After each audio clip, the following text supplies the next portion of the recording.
halkan caawa waxaan igu hayaa qisadii amba ninkii ugu muddada dheeraa ee jeelka ku jiray. ninkan sijniga ayuu ku xidhnaa amba jeelku ku xidhnaa ninba sidoo yaqaano 40 sano ayuu ku xidhnaa isagoo wax dambiyo uu galay aysan jirin.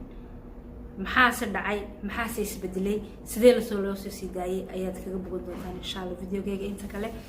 ninkan sidaan iga hor dhacayba 40 sano ayuu xidhnaa isagoo wax dambi oo lagu haystay in jirin. 17 sano markuu jiray ayaa ninka la xidhay isagoo 57 sano waa la soo sii daayay. waa 40 sano oo xarig ah ayuu ninkaasi jeelka ku jiray. laakiinse maxaa sababay inuu soo baxo, maxaase cadeeyay in dambiga lagu haystay una galin. videoga intiisa kale aad kula soconaysiin. السلام عليكم ورحمة الله وبركاته. أصحابتي إذا شرفت لي أدب ما سنتين كسر دواد يوتيوب channel كينا تبت توصل وولاشين دقة هذا كميتها أصحابتي أنت هورين ولسي جوكتوا وحن كلنا أدب ما سنتهاي هذا دت كانوا جوع صبت هاي وحن كلنا هاي بليز كسر دو أصحابكم شعل بليز إنترنت فيديو قد إن الداون أم بعنا لما يسترن وحن قاعد سنينا إن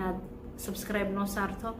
لايك نوصارته فيديو هدوك عجب قلي إن شاء الله إن أتابسطو إن كمبليلكا سي أدو هشو فيديو كستي أو عصب أو نسوق لينو أم باقي سوين كان كشيكين دون إن شاء الله آد كو قروح بدن لسيكو سو قاران واتن قصدين ينو قد قلينا قصدن وحي كهذا ليسا إن خاصة وحا إن قصدن أي كدعدي دالك مريكان كا إن قبل كيسا أوهايو لدهو أوهايو وحا كنو لانين قناع صداء oo magaciisa la dhaho Donaldo. ninkaas ayaa habeen isaga oo baabuurkiisa ka soo raacay oo gurigiisa ku soo socda ninka waxa soo weerartay tuugadii soo weerartay waxay ka koobnaayeen 2 nin ayaa yani ninka u soo raacay oo hubaysan oo xabado wata marka ay ku dhaheen shandadaada dhig uu dhaga adeegay kadib waxay ku fureen baaskoolad bay ku fureen ninkii halkii ayuu ku dhintay boorsadiisii oo lacag dhan ay ku dhex jirto 22 milyan labadii nin way qaateen. nin kale ayaa oo baabuur watay oo tuugada la socday hore u sii istaagsanaa ninkii bay hore ka sii raaceen.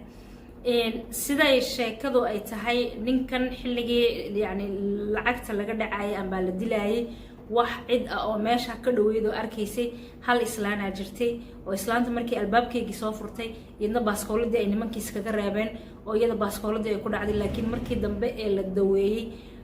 haweeneydaasi way ka badbaaday yani dadka soo wareeray. laakiin ninkii ay tuugadani u badheedhay ee boorsadiisa ay ka qaateen ninkaasi nafti dhulka walmo dhicin. nimankanna waxay haayeen tuuga yani indhahooga aan loo jeedin oo de qalab soo xidhay si aan loo arkin oo ugu talagalay ayay haayeen. markii tuugadii meesha ka carartay xoogaa 2 saac kadib waxaa meesha imiday booliskii xakumay Ohio amba degmada ay ka dhacday dhacdadani. booliskii markuu imid waxay meesha ugu tageen wiil da'yar oo qaangaadhin oo meesha jooga oo 18 ka yar. wiilkii ayaa cadeeyay inay 3 nin oo madow ah oo meesha maraayay oo isla markaa meesha maraayay oo iyagna iska hubaysnaa. saan ognahay Mareykanka waa la wada hubaysan yahay, qof kasta xabadiisa ayuu iska sitaa jeebka ugu jirtaa, waa la iibsadaa dukaanada laga iibsadaa. waxa dhacday 3 nin oo adii meesha iska maraya 2 wiil oo walaalo ah iyo hal kan aan sheekadiisa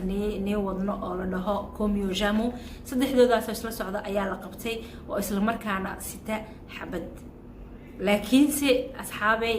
ninkii oo la dilay oo amba boorsadiisa la dhacay nimankani dilkaas nimankii geystay maahin laakiin waxay noqdeen niman markii meesha boolisku u joogay iyagna nasiibkoogu agtooda meesha soo martay. asxaabi bal waxa dhacday la socda yarkii meesha joogay oo cadaanka ahaa ay booliskii markii arkeen waxay ku dhaheen dhacdada markii dhacaysay maad joogtay. yarkii haa buu yiri ku indhaaday wuxuu yiri haa waan joogo yiri ninkana waxa dilay nimankaas oo meeshaas maraaya. 3 nin baa la soo qabtay oo aan waris ka haynin waxa la dhex dhigay jeelka la geeyay muddo yani 5 sano dacwadoodii baa sidan loo qaadiyay. yarkiisna wuxuu ku adkaystay oo dhahay nimankaas aniga arkayay oo ninka dhintay iyaga dilay ayuu dhahay. asxaabay 3 nin yaa nasiibkooga qaaday. intuu 3doodiba la qaaday ayaa jeelka la geeyay waxana lagu xakumay xukun dil ah ina 3doodiba la dilo.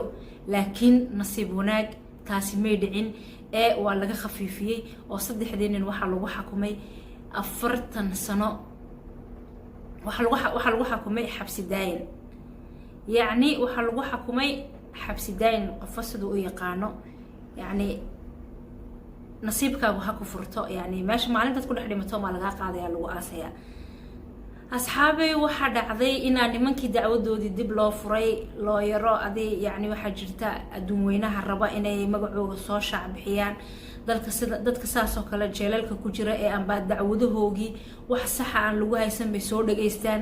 maalintii caynka waxa dhacday halkeed joogtay markii saa wax u dhaceen halkeed joogtay يعني waa loo yaro raba inay hadhow toole dadkaas baan يعني caawinay magac ku yeeshaan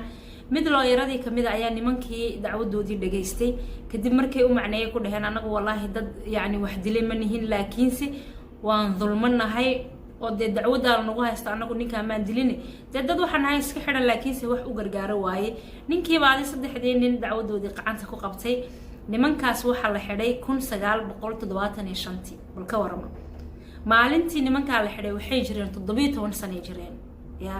17 sano iyagoo ah ayuu nasiibka ku dhacay oo nimankaas la xidhay laakiin say u dhici doonaa wax sidees loo soo sii deyn doonaa nimanka markii la qabtay sanadku wuxuu ahaa 1975 san sheegay hadda iyagoo da'doodu ay tahay 17 jir saddexdii nin adiga ninkii looyarkii ayuu ilaahay u diray ninkii baa dacwadoodii dabagalay wallahi billahi da 40 sano mise maxaa soo baxday 40 sano asxaabi maxaa soo baxay 40 sano kadib markay nimankii xidhnaayeen waxaa soo baxday nasiib wanaag oo maxkamadii cadaysay inayna saddexdaa nin dacwadii lagu haystay ee ahayd inay ninka dileen inay ninka iyagu ay dilin oo ninka tuugo kale hubaysan intay wixiisii qaadatay ayna meesha ku dishay kadibna ay baabuur sida kalarkiisa la sheegay green ahaa inay nimankaasi ku baxsadeen ya asxaabay marka labadii nin ee walaalihii markii la sii daayay wallahi midka saddexaad oo aan sheegay magaciisa hadda la dhaho Komio Jamo wallahi waxaan ku yiri markii meesha maxkamadda la soo taagay labada nin ee kale maanta kale ayaga la sii daayay isna maalintii kale markii la sii daynayay maxkamadii la soo taagay lagu yiri Komio Jamo maanta waxaan cadeynaynaa inaad dacwada lagu haystay ayna waxba ka jirin oo 40 sano xarigii aad xidhnayd inuu yani ahaa xarig si khalad lagu xidhay marka maxkamadii baa ku tiri maxaad maxkamadda ka codsan lahayd maadaama maanta dilkii lagu haystay ay noqotay wax beena bal maanta maxaad ka codsanaysaa maxaad maanta maxkamadda ka codsanaysaa inay kuugu soo celiyaan 40 sano ee halka aad ku xidhnayd dambi la'aantii wallahi ninkii isagoo ooyayo ilmada cishan waaye aniga xitaa waan la ooyay wallahi da meeshiisa hadaan is dhigay waxa ii soo baxday 40 sano oo ogtahay inaad wax xumaana geysatay waa caadi waad samaraysaa laakiin 40 sano oo ogtahay inaanad wax dambi aad gelin ka waran walaalayaal oo lagugu haysto dambi aanad lugna ku lahayn wax meeshii oranaya dambigaas uu jiray amba muu jirna ayna jirin wallahi ninka waxaan ku yiri lilmada ayaa shabaq ka tiri inta aan videoga daawanay ninka la hadlaayay oo la soo sii deynay oo booliiski sida loogu wada dhagayay oo ilaa albaabka uu ka soo baxayay meel dad kasti oo yani wariye kasti iyo idaacad kastiba laga wareysanay wallahi waxaan ku yiri asxaabi aniga intaas ninkaas waan la ooyay waxa dib loo weydiiyay yarkii waagi nimankan sheegay ayaa lagu yiri dacwadii waa kan waa la soo ogaaday ninkii waagi waa 40 sano kadib wax yar ma ahan ninkii waagi aad tiri nimankan way dileen tuuga dishay ninkan adigu wali still ma oranaysaa waa lagu yiri nimankan way dileen ninkii wallahi isagoo midkii ooyo meesha la soo istaajiyay isna wuxuu yiri maya nimankan anigu maan arkeen buu dhahay inay ninkaas dileen laakiin si aniga waxa iqaaday buu yiri inaan yani magac yeesho oo booliiska iraahdaan arrin aan raadin lahayn oo muddo badan naga qaadan lahayd inaan raadino ninka dilmadiisa qofkii ka dambeeyay ayuu yani wiil yar oo da'yar noo cadeeyay inuu meeshaas isagu goobjoog ka ahaa ninkii oo nimankan beenta ka sheegay yiri nimankaas ana arkay inay ninka dileen markii isna loo yeedhay dambe wallahi wuxuu yiri anigu nimankaas maan arkayn laakiin sa dhalinyarnimo iyo magacadoon iyo booliisku caawiyay amba ciidankii sirdoonkii wax raadinaya qofkii ka dambeeyay sayna ugu dheeraanin dacwadii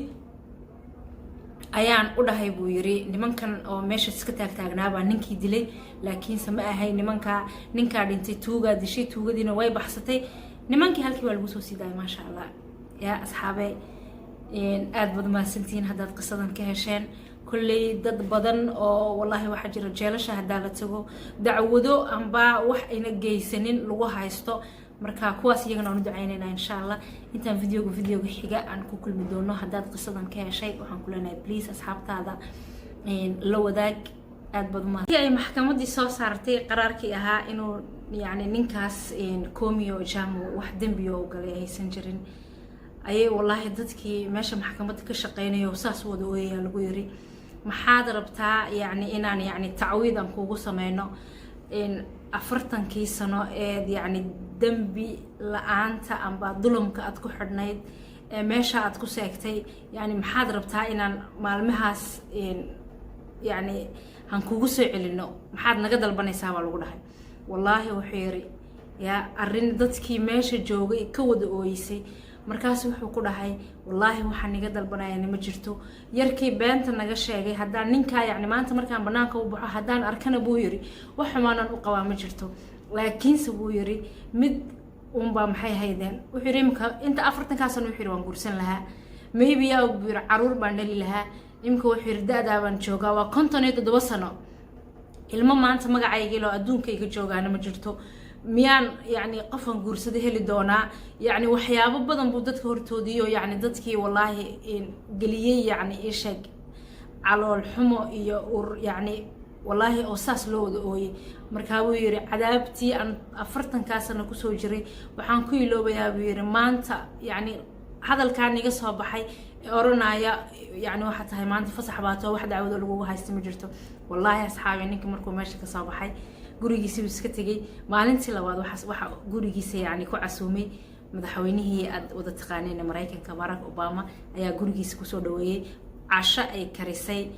gabadhii uu qabay Michelle Obama ay u karisay ayuu halkii ku cunay gabadhna uu guursaday maasha Allah hadda wuxuu u nool yahay sida boqortooyada